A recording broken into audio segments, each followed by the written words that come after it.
Assalamu alaikum dear students. I welcome you all in today's video lecture. Today we are going to discuss the topic FIR. तो FIR की full form है first information report. चलिए जाने की कोशिश करते हैं FIR क्या मतलब और इसकी इम्पोर्टेंस।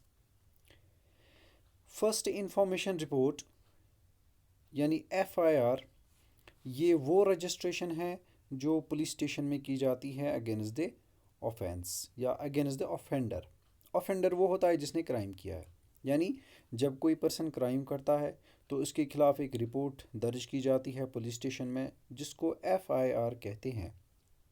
और लॉ के मुताबिक अकॉर्डिंग टू द लॉ ये बहुत ज़रूरी है एक ऑफिसर इंचार्ज के लिए, जो पुलिस स्टेशन का इंचार्ज हो, कि वो कंप्लेंट जो भी उसके पास कंप्लेंट आती है उसको रजिस्टर करे, और जब वो रजिस्टर करता है वो बन जाता है FIR। तो ये वो इंफॉर्मेशन है जो पुलिस को कोई भी दे सकता है, चाहे लिखकर या फिर ज़बानी। So this information can be given to the police either orally or in writing. So the FIR usually mentions date, time, place of the offense, details the basic facts of the offense, including a description of the events.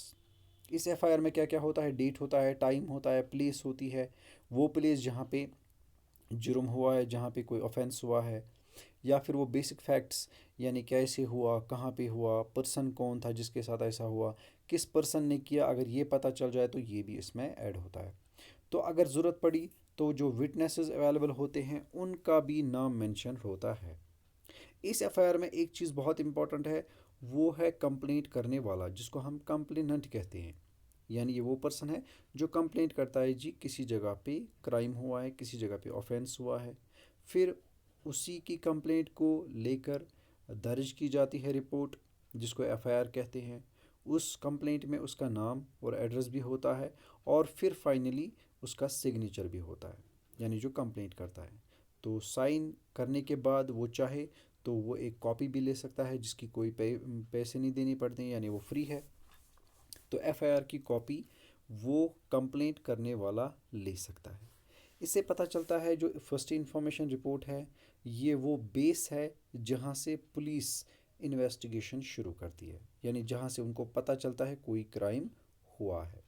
और इसमें जितनी भी details होती है वो accurate होनी चाहिए, ताकि जब कोर्ट में जाए तो ये सारी चीज़ें क्लियरली विजिबल हों इन फ्रंट ऑफ जज and in front of the lawyers और पब्लिक प्रोसिक्यूटर। तो पता चला हमें फर्स्ट इंफॉर्मेशन रिपोर्ट यानी FIR, इसकी क्या इंपॉर्टेंस है। इसी बेस पर इन्वेस्टिगेशन शुरू होती है, केस तैयार होता है और एक्यूज्ड पर्सन को अरेस्ट किया जा सकता है। तो अब आप सोच रहे होंगे पब्लिक प्रोसिक्यूटर कौन होता है, क्योंकि मूवीज़ में अक्सर हम देखते हैं, रियल लाइफ में भी कभी देखने को मिला होगा। तो चलिए जानने की कोशिश करते हैं पब्लिक प्रोसिक्यूटर होता कौन है। तो इसके बाद जो तीसरा इम्पॉर्टेंट है वो है पब्लिक प्रोसिक्यूटर, या हम कहेंगे दूसरा पर्सन। अब देखते हैं पब्लिक प्रोसिक्यूटर कौन होता है, इसका क्या काम है। A criminal offense is registered regarded as a public wrong. What is meant by this is that it is considered to have been committed not only against the affected victims but against the society as a whole. जो भी कोई crime करता है ये वो personal crime नहीं होता, बल्कि ये पब्लिकली गलत होता है। यानी अगर फॉर एग्ज़ाम्पल किसी पर्सन ने क्राइम किया सोसाइटी में, उसको किसी ने कुछ नहीं कहा, ना उसको सज़ा मिली, ना उसको किसी ने पकड़ा, तो कल को कोई और करेगा, परसों कोई और करेगा, फिर उसके बाद और करेगा, क्राइम रेट बढ़ जाएगी, तो पूरी सोसाइटी बर्बाद हो जाएगी। यानी जब भी कोई क्राइम करता है इसका इम्पैक्ट पूरी सोसाइटी पे पड़ता है, इसीलिए इसको बोलते हैं पब्लिक रॉन्ग, यानी पूरी पब्लिक के सामने गलत करना, यानी पूरी पब्लिक के साथ धोखा करना, या पूरी पब्लिक को ही धोखा देना, या पूरी पब्लिक में ये क्राइम करना। तो ऐसी सिचुएशन को कंट्रोल करने की ज़रूरत होती है ताकि क्राइम्स आगे ना हो। दूसरी बात, जब कोई क्राइम होता है, फॉर एग्ज़ाम्पल किसी पर्सन ने किसी को मारा, तो जिसको मारा गया उसको ज़िंदा रहने का हक है, राइट टू लाइफ, यानी उसने उसका हक छीना। अब उसको इसकी पनिशमेंट मिलनी ही चाहिए जिसने उसको मारा। तो ये भी बहुत इम्पॉर्टेंट है कि जब कोई भी विक्टिम हो, विक्टिम वो होता है जिसको नुकसान पहुंचा है, जिसको मार दिया गया है, जिसको किसी तरह की प्रॉब्लम क्रिएट की गई है या कोई ऑफेंस किया गया है। तो जो पर्सन करता है वो है ऑफेंडर और जिसके साथ करता है वो है विक्टिम। तो ऐसी सिचुएशन को रोकना ज़रूरी है एक अच्छी सोसाइटी के लिए, और ये रोकने का काम, सज़ा देने का काम होता है इस क्रिमिनल सिस्टम को, क्रिमिनल सिस्टम ऑफ जस्टिस को। In court it is the public prosecutor who represents the interests of the state. तो पब्लिक प्रोसिक्यूटर का ये काम ही होता है वो पर्सन जो स्टेट के या अपने रीजन के इंटरेस्ट्स को कोर्ट के सामने रखता है। So the role of the prosecutor begins once the police has conducted the investigation and filed the charge sheet in the court. तो पहला काम उसका क्या है, वो सबसे पहले ही पता लगा, उसको पहला काम होता है कोर्ट में बहस करना, चार्ज शीट पे डिस्कशंस करना, यानी जो चार्ज शीट पुलिस ने लाई है उसको देखना और देखना कि किसने क्राइम किया है, कैसे क्राइम किया है, उसको साबित करना। So he she has no role to play in the investigation. Investigation में उसका कोई काम नहीं है। पर्सनली इन्वेस्टिगेशन कर सकते हैं लेकिन जो ऑफिशियल ड्यूटी होती है वो उसकी नहीं होती है इन्वेस्टिगेशन की, वो काम होता है पुलिस का। So the prosecutor must conduct the prosecution on behalf of the state. यानी कोर्ट में वो लॉयर्स, वो पर्सनस जो कोर्ट की तरफ से, गवर्नमेंट की तरफ से, स्टेट की तरफ से केस लड़ते हैं।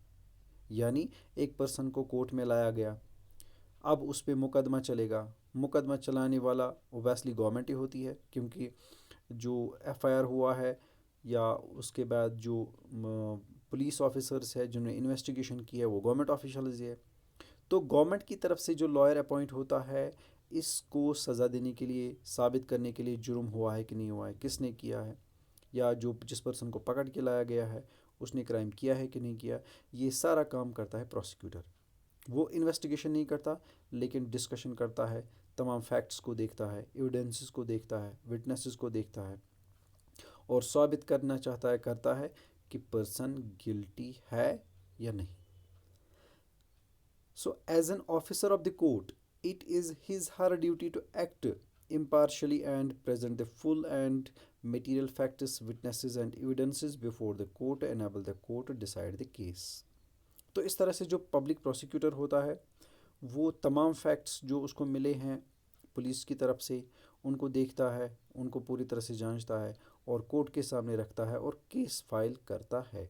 यानी अब केस फाइल करता है, और करने वाला कौन होता है, पब्लिक प्रोसिक्यूटर, यानी जिसको आप गवर्नमेंट लॉयर भी कहते हैं। वो पर्सन जिसका काम ही होता है केस को पहले स्टडी करना, ये फैक्ट्स को देखना, विटनेसेस को देखना, एविडेंसेस को देखना और फिर कोर्ट के सामने ये केस बनाकर रखना।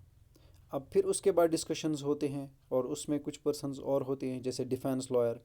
डिफेंस लॉयर हम उसको बोलते हैं जो एक्यूज्ड पर्सन के बदले में कोर्ट में डिस्कस करता है या एक्यूज्ड पर्सन के बदले में उसका डिफेंस करता है, उसका डिफेंस वो करता है। यानी एक पर्सन ने क्राइम किया, उसके खिलाफ केस चार्ज हुआ, वो अब कोर्ट में आ गया, उसका जो अपना लॉयर होगा that would be called as defence lawyer. तो चलिए आज हमने जान लिया पब्लिक प्रोसिक्यूटर कौन होता है। इसके बाद हम जानने की कोशिश करेंगे इंशाल्लाह जो डिफेंस लॉयर है उसके बारे में जानेंगे। तो नेक्स्ट वीडियो में फिर मिलते हैं, तब तक के लिए अल्लाह हाफिज़।